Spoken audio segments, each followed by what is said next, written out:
Thank you very much. Hold on, ladies' arm on. Well, my fellow citizens, today we come together on historic grounds to write a new chapter in the American Revolution. We represent men and women of different faiths, backgrounds, and political parties from every region of our country. The people live on Main Street, USA, and they're saying we love this land and we will not give up our American dream.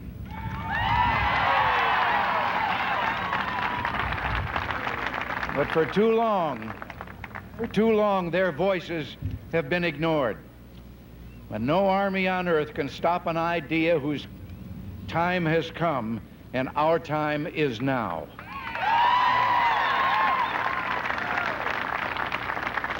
We don't come as a special interest group pleading for personal gain. We're messengers of a united people demanding constitutional change.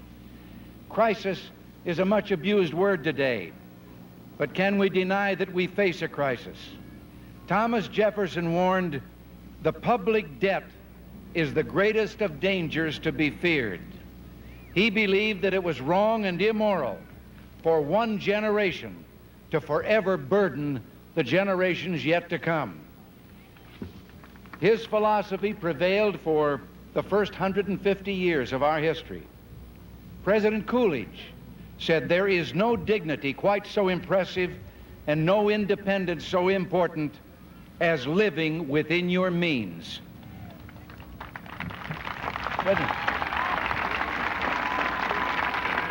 But then, without quite knowing how it happened, we began surrendering to a siren song that was called the New Economics. Budgets became chronically unbalanced. Inflation, we were told, was good for us, necessary to prosperity.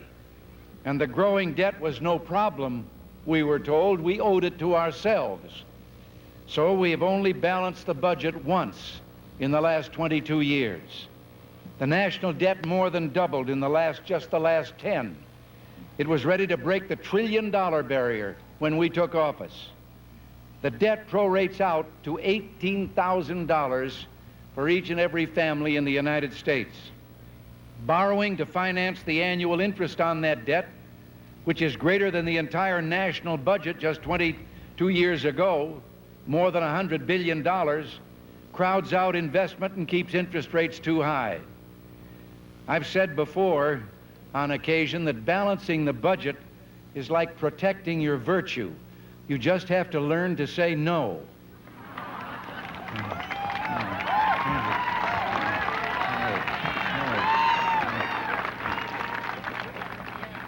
Since 1960, federal spending has increased nearly 700%. That's much faster than our ability to pay for it. This spending was excused in the name of fairness and compassion. But it turned out that fairness and compassion also meant local governments losing control of their communities, working people, small business, and pensioners being hit by record interest rates, inflation, and taxation. And that golden era of growth that we once knew in this land gradually slipped from our grasp. Let's quit kidding ourselves.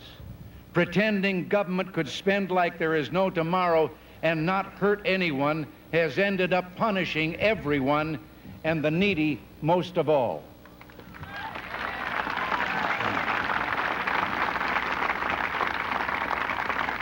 While we were doing all this, did we forget the function of government is not to confer happiness upon us? The Declaration of Independence does not say life, liberty, and happiness. It says life, liberty, and the pursuit of happiness. There's some things that are left to us to do. Now, these are not Republican or Democratic principles. They're American principles, as important today as they were 200 years ago when our ancestors were fighting a revolution so that we could be free to work out happiness for ourselves. Families stand at the center of society. They're the vanguards of America's future. Yet how can families and family values flourish when big government, with its power to tax, inflate, and regulate, has absorbed their wealth, usurped their rights, and too often crushed their spirit. This nation's greatest transfer program is not welfare. It's the annual turnover of you and your neighbor's income to Uncle Sam. Runaway government threatens our economic survival, our most cherished institutions, and the very preservation of freedom itself. The people have had it. The people are saying enough.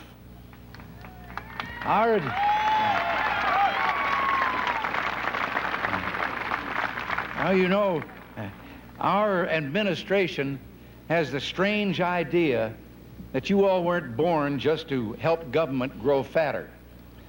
As a matter of fact, we promised to make a new beginning, to build together a brighter future filled with opportunity and hope. Together with a bipartisan coalition, we've cut the growth of federal spending nearly in half. Imagine how much worse this expected deficit would be if we had permitted spending to keep shooting up at its 1980 rate of 17% a year. Another of our ideas was a reform that I'm mighty proud of, an historic program of incentives for savings and investment with a 25% personal tax rate reduction for every American who pays taxes.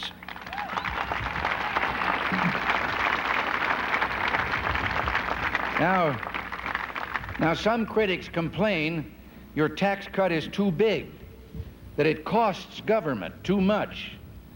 Well, this may be a shock to them, but that money isn't the government's to begin with.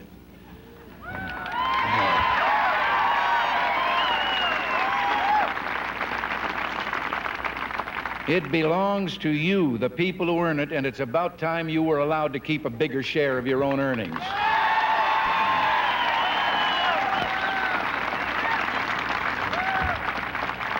You know, the plain truth is, our tax cut actually does little more than offset the biggest tax increases in our history, passed by many of these same complainers back in 1977. We didn't get that $1 trillion debt because you're not taxed enough. We got that debt because government has spent too much.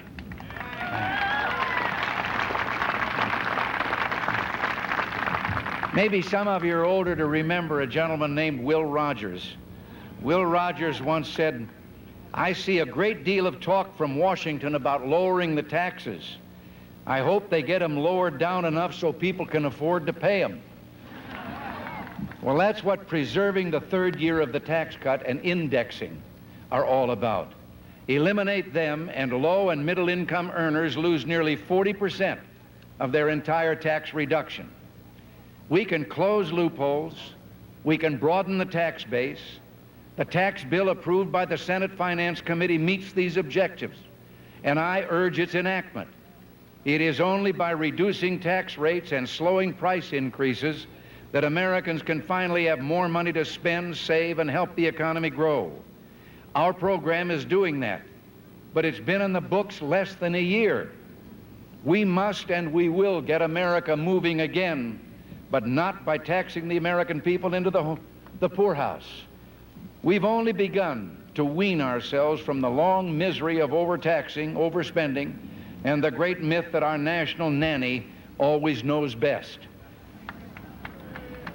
We should go further in reducing tax rates and making the whole system more fair and simple for everyone. But before we can do that, we must correct and control a budget system that has run amok. Time and again, the good sense of the people is trampled by powerful special interests lobbying to spend and spend and spend. The Congress passed legislation in '78 requiring the budget to be in balance by fiscal year 1981. But just like Rodney Dangerfield, that legislation didn't get no respect. This year, the budget resolution was not passed in time to comply with the law. It seems to me that Americans are saying, no more ifs, ands, buts, or maybes. We want an amendment to the United States Constitution making balanced budgets the law of this land, and we want it now.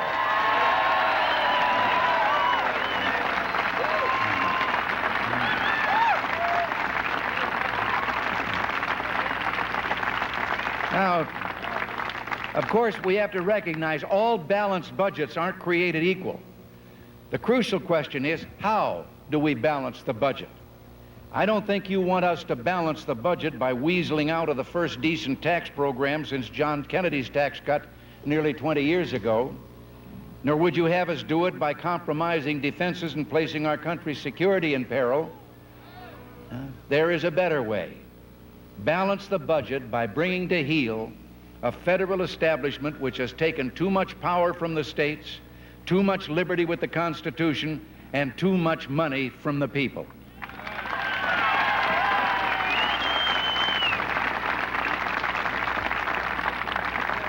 There are now two resolutions pending, one in the House and one in the Senate, which enjoy strong support and which would lead to a constitutional amendment requiring a balanced budget. They would require the Congress to adopt a balanced statement of taxes and spending each year. The growth in tax revenues could not exceed the prior year's growth in national income.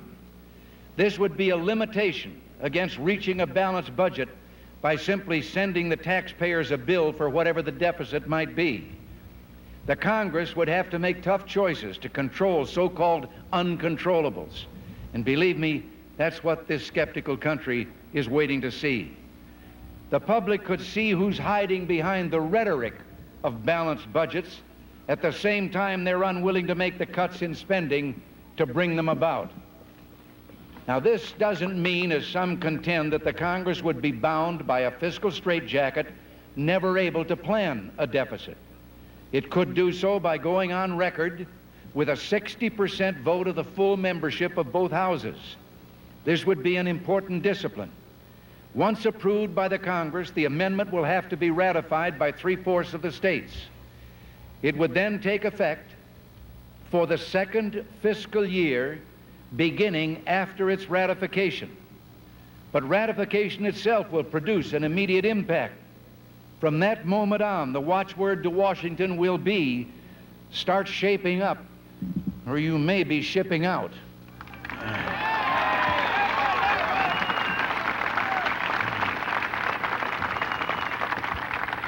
Now, ratification should not be difficult. 31 states have already undertaken a separate initiative in favor of an amendment. And surveys show 4 out of 5 Americans want a constitutional check on red ink spending. My mail reflects this strong support.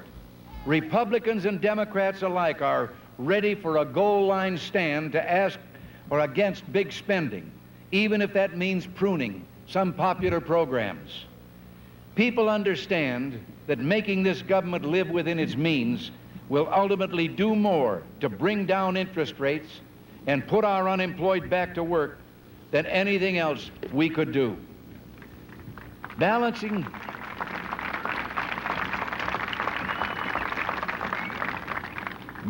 the federal budget will also bring lasting benefits to state and local governments.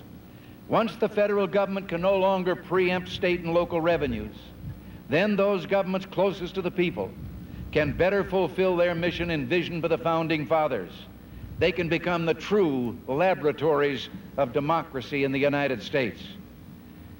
I'm honored that leaders of the drive for passage of the constitutional amendment in the Congress, Senate Majority Leader Howard Baker, Senators Thurmond, Hatch, Helms, and DeConcini, Representatives Michael, Conable, and Jenkins, together with so many of their colleagues, are with us here today. These members of the Congress are supportive of this amendment.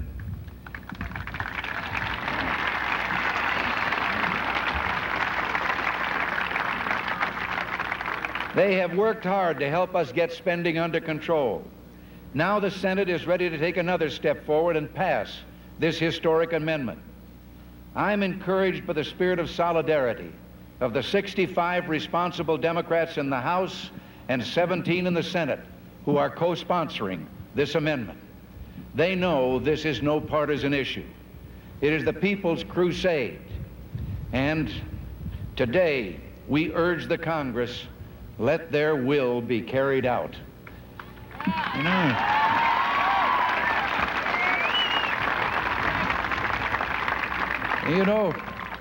Now, there are some say that it is dangerous to push for dramatic reform in a period of crisis. Well, I believe it's more dangerous not to.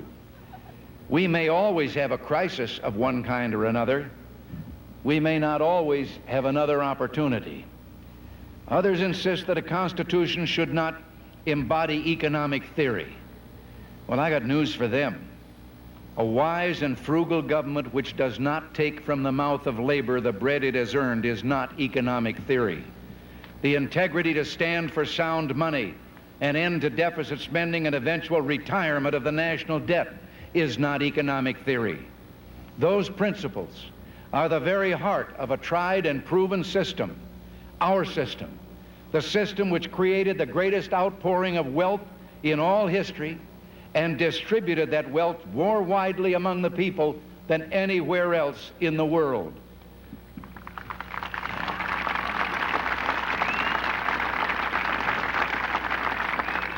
It's a pity that some seem to have forgotten that. Then there are elitists who resent Americans like yourselves getting involved in the serious business of changing the Constitution.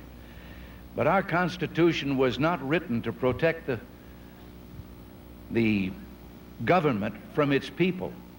It was written to protect the people from their government.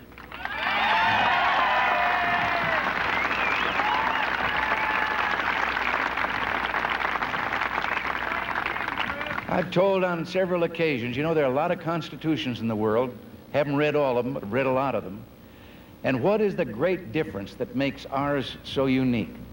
In most all of those other constitutions, it says, we the government permit the people the following things. They can do this or that. Ours says, we the people permit the government to do the following things and no others.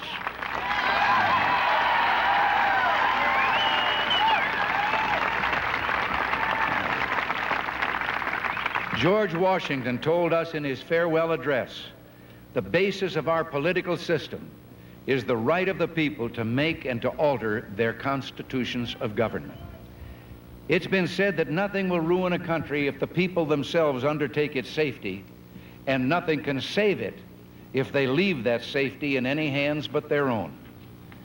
Fellow citizens, isn't it time to put the safety of our beloved country back into your hands where it belongs?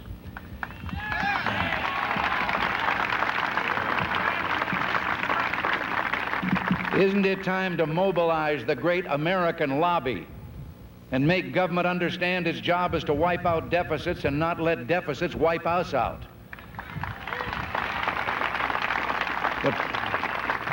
The price of freedom may be high, but never so costly as the loss of freedom. This is our moment to make our stand, to renew our revolution, the real revolution. We are a nation under God. Freedom is not granted to us by government. It is ours by divine right.